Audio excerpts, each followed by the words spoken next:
Hey Gist fam, and welcome back to Obas Trending Gist. Today we are diving deep into a conversation that has got everyone talking.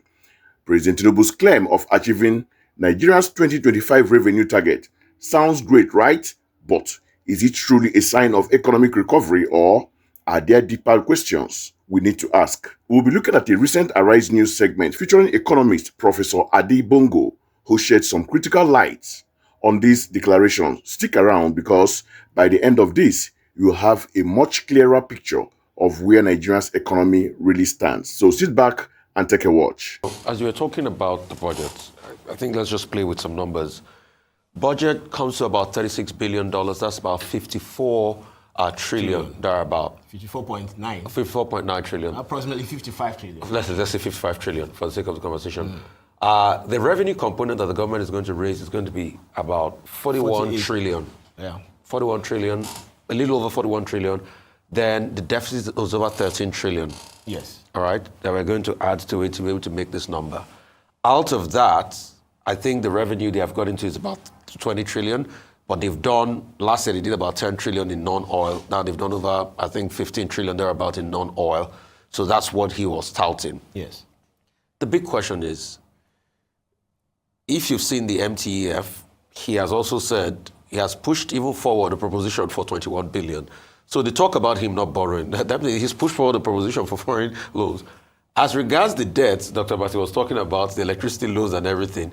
He has taken a bond already. He has said he's going to issue a bond. In fact, I think the last bond issued by the DMO was the 25th of August. So he's borrowing through the bond market. So all of that, he said, it doesn't resonate. My priority will be, how do we look for the remainder part of the 41 trillion? Because we can't service anything. I'm not sure if you saw on the news yesterday, some contractors went to protest. Yeah. I think to some government agencies, they're not being paid. The Foreign Affairs Department, the foreign consulates around the world, said they don't have money. In fact, somebody sent me a scary message that a particular country, they don't pay them for over 6 months. We are running 3 different budget cycles. So funding the capital expenditure of that budget is and even if the president is celebrating that, we've done about 15 trillion in non-oil and is beating his chest for that, the truth is he shouldn't, because that 14 trillion is just the debt service component of this budget. So you've just broken a record that can just pretty much service debt component. How do we get the remainder 41 trillion? And since the fact that his tax bill will only kick in about next year. Yes. But also kudos to them. They're getting some revenue in. We can't deny that fact. Yeah, so again, I want to stick to what he said. So I want to give him that benefit of the doubt. So it's only after maybe a quarter towards December that I will now begin to interrogate all these claims that the president made yesterday. See, if I look at the data, if you look at the deficit in 2020 was 5% of the GDP. 2021, it climbed to above more than 6%. Then it started going down to 4.4, and then last year it was 3%. So that tells you that somehow they've been managing the fiscal consolidation, right? So going from 6%, an average of 5% to about 3% as at 2024. So with this improvement in the revenues that the president is touting right now, so it's possible to also assume, given data, because I look at the trend. So since it's gone from 5 to 6, 2020 was 5, 2021 was 6, and then by 2023 it started to go to 4, and then last year it drove it to 3. Wow, those numbers from the first half of this discussion are certainly significant. We heard about a budget of roughly $36 billion or 55 trillion naira, with a revenue component projected at over 41 trillion naira and a deficit of about 13 trillion naira. The speaker also mentioned achieving 15 trillion naira in non-oil revenue, up from 10 trillion last year, which the president is seemingly celebrating. However, there is clear skepticism emerging regarding the government's approach to funding, with mentions of seeking foreign loans and issuing bonds, implying that borrowing is still very much on the table despite earlier statements. This raises immediate questions about fiscal discipline and the actual sources of these achieved targets. So watch the second part of the video. So if all these things he's saying is true, so it's fair to assume that the fiscal deficit is also dropping. So I'm looking at a situation where we will have maybe zero deficit.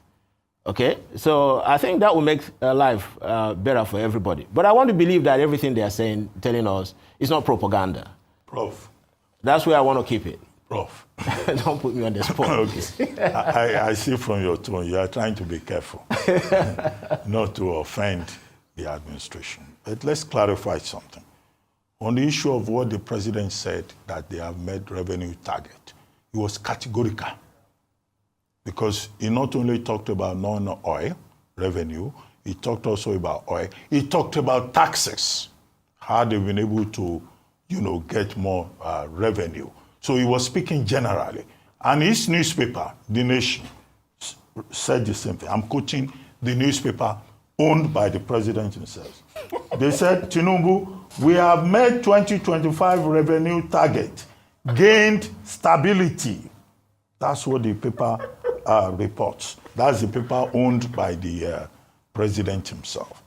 So it's not about just about non-oil exports. However, that's not the issue. We have raised the point. What is the benefit for the people? That's how you measure it. But you are the professional. You are the economist. Yeah, so I would just like to ask you a generic question. Do you think that this economy is doing well?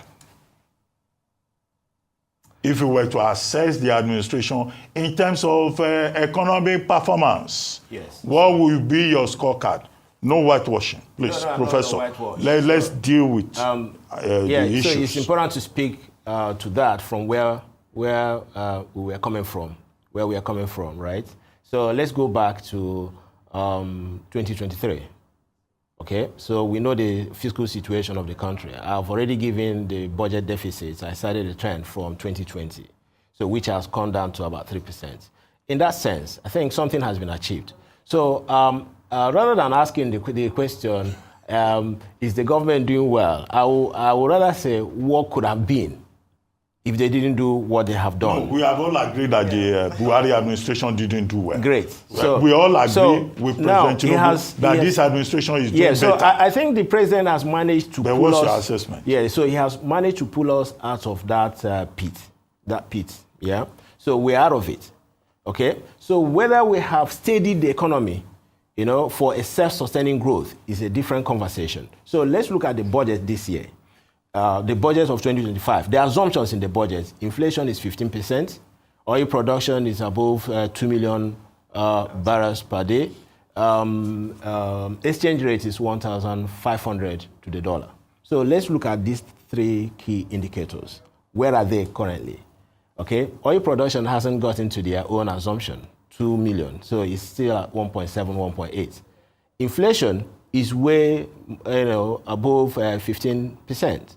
And then exchange rate hasn't stabilized at 1,500. It's still well above 1,500. Even if it's 1,501, all those significant, small changes, mean a lot in terms of volatility in the market.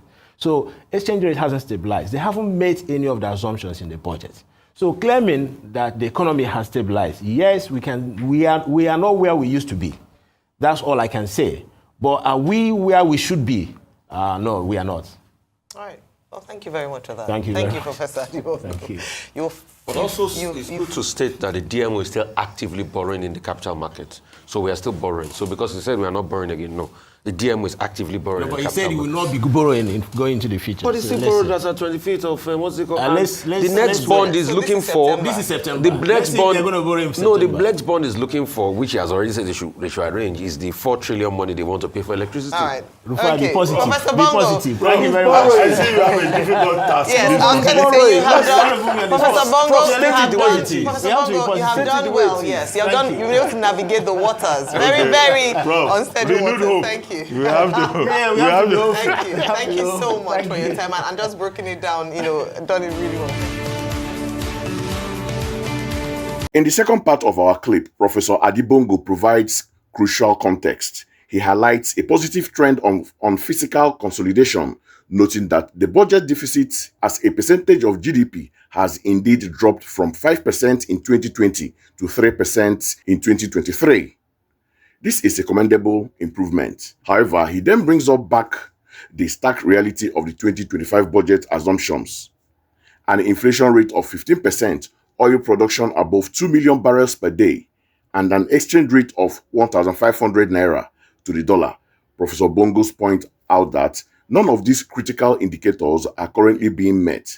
Oil production is lagging at around 1.7 to 1.8 million barrels. Inflation is much higher than 15%, and the exchange rate is still volatile and well above projected 1,500 naira mark. While the government claims a significant win on revenue, the underlying economic realities appears far more challenging. So, alright, this fam, let's get into my own critical take. When we hear headlines about ambitious revenue targets being met, it's natural to feel a sense of relief or even pride. However, Professor Bongo's insight from Arise News are stark reminder that true economic health requires looking beyond mere claims and examining the foundational numbers. The question of whether Arise News is being partisan or journalistic when scrutinizing government claims is a valid one that often comes up. But in a democracy, the role of a vibrant and critical press is absolutely essential. It's not about undermining progress, but ensuring transparency and accountability, especially when it comes to the nation's finances. If the government announces a significant achievement, it is the media's duty to ask how that achievement was realized, what the costs are, and what it truly means for the average citizens. Professor Bongo made some very important points while acknowledging the reduction in the deficit from 5% to 3% of GDP. He quickly pivoted to a critical assumption underpinning the future 2025 budget. The fact that the oil production target, inflation rate, and exchange rate benchmark are currently unmet paints a different picture.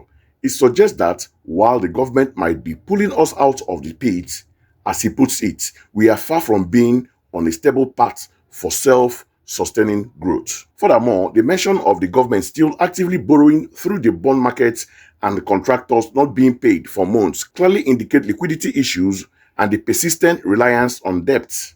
Celebrating a revenue target is one thing, but if the cost of servicing that debt or generating that revenue doesn't translate into tangible benefits for the people, like stable prices, a stronger currency, or timely payments to contractors, then the celebration feels premature. It raises concern that the progress might be more about managing figures than genuinely improving living conditions. In essence, while there may be some positive shifts from previous administration, as indicated by the deficit reductions, we are not yet where we need to be. The current economic indicators and the reliance on future borrowing combined with unmet budget assumptions suggest a continued uphill battle. The administration needs to focus less on public relations victories and more on tackling these fundamental issues to build a truly robust and resilient economy for all Nigerians. And that's our take for today. What are your thoughts on President Tinubu's economic claims and Professor Bongo's analysis? Let me know in the comments below. Don't forget to like this video, share it with your friends, and hit that subscribe button for more trending gist. Until next time, stay informed.